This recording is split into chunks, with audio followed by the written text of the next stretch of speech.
શ્રી જલારામ દરિયાલાલ સત્સંગ મંડળ દ્વારા આયોજિત અબોલા જીવોના લાભાર્થે અને 18 વર્ષથી ચાલતી અખંડ ધૂનની સફળતાના અનુસંધાને વીરપુર ધામ શ્રી જલારામ દરિયાલાલ મંદિર માધાપર જૂનાવાસ ખાતે શ્રીમદ ભાગવત સપ્તાહ પારાયણ જ્ઞાન યજ્ઞમાં શ્રી કૃષ્ણ જન્મોત્સવના પાવન પ્રસંગમાં ખૂબ જ મોટી સંખ્યામાં માનવ મહેરામણ ઉમટી પડ્યો હતો.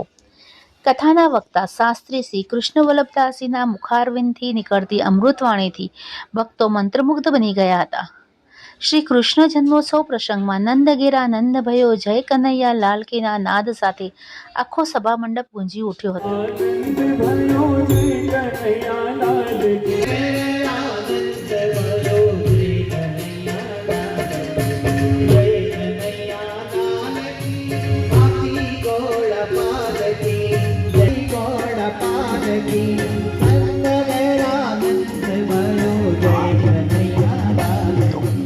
કથા મંડપનું આખું પટાંગણ કૃષ્ણ જન્મોત્સવથી ભાવ વિભોર બની ગયું હતું.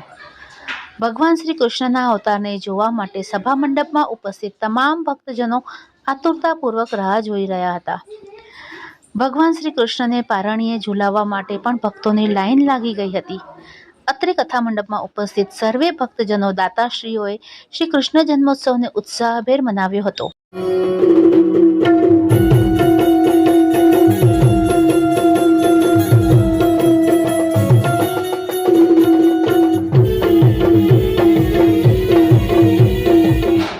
કથાના મુખ્ય યજમાન શ્રી જલારામ બાપા તથા દરિયાલાલ દેવના સાનિધ્યમાં યોજવામાં આવેલ શ્રીમદ ભાગવત સપ્તાહ પારાયણમાં આવતા કૃષ્ણ જન્મોત્સવ પ્રસંગે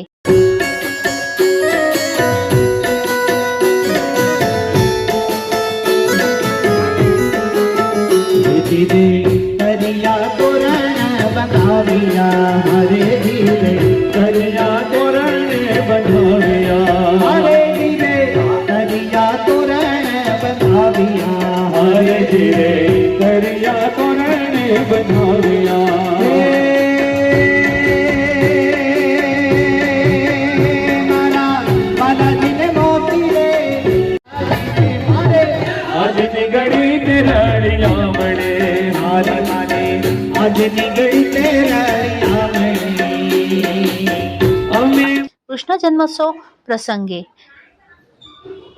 ભાગવતાચાર્ય કથા વક્તા શાસ્ત્રી શ્રી કૃષ્ણ વલ્લભદાસજીએ જણાવ્યું હતું.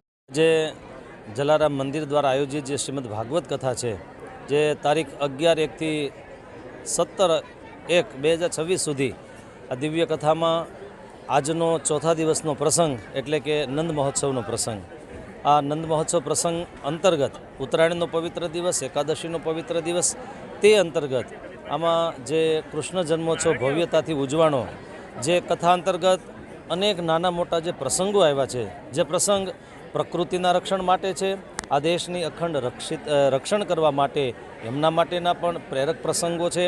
સાથે સાથે વર્તમાન સમયની અંદર જે ચાલી રહેલી સમાજની, રાષ્ટ્રની અને પારિવારિક જે સમસ્યાઓ છે કે સ્વજીવનની, એ બધી જ સમસ્યાઓના સમાધાન માટે આ ભાગવત કથા એ ખરેખર પ્રેરણાદાયી છે.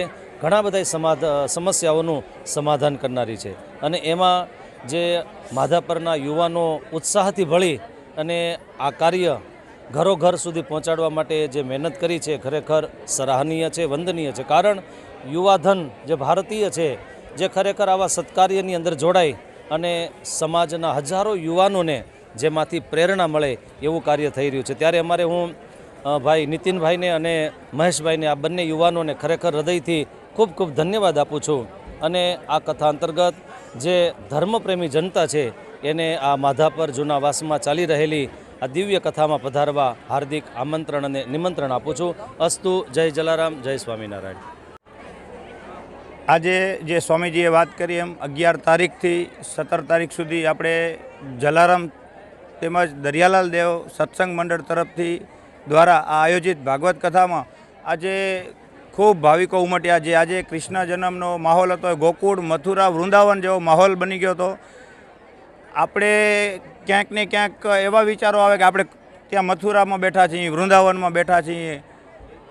આજે અહીંયા સ્વામીજીએ ખૂબ જ સરસ મજાની વાણી પીરસી અને ખૂબ જ લોકોના દિલ પણ ભરાઈ આવે એવી મસ્ત સારી વાતો કરી.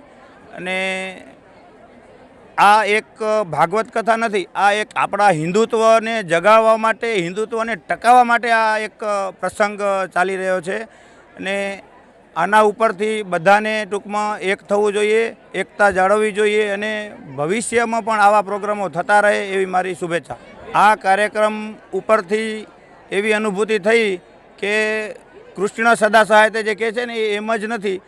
આપણે આવું વિચાર્યું નહોતું કે આટલી બધી ભવ્ય સફળતા મળશે, આટલા બધા લોકો અહીંયા જોડાશે, લાઈવ પણ એટલા જ લોકો જોડાય છે અને અહીંયા પણ સમક્ષ પણ એટલી બધી પબ્લિકને ભીડ જોવા મળે છે.